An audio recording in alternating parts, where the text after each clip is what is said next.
রাসেল যে কোনো কাজ কাম করে না, ফুল দেখালো কোনো খোঁজ খবরও পায়নি। রাসেল, রাসেল, চলো বড় ভাই ডাকছো আমাকে। সকাল বিকেল আমাদের টেকা আনি কি করিস? এভাবে করলে কি সংসার চলবি? বল, বড় ভাই আপনার সাথে কিছু কথা আছে আমার। কি কথা বল।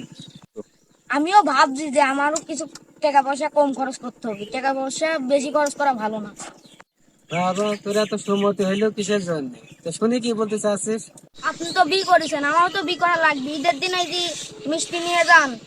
হ্যাঁ, কথা তো ঠিকই বললি, কিন্তু কি বলতে চাচ্ছিস একটু ক্লিয়ার করে বল দিনে।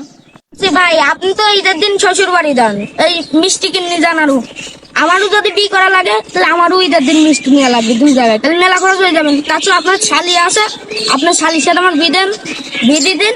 আমি আর তুমি আছে ভাইরা ভাই হয়ে যাবো না, কম মিষ্টি নিয়ে যাওয়া লাগবে না।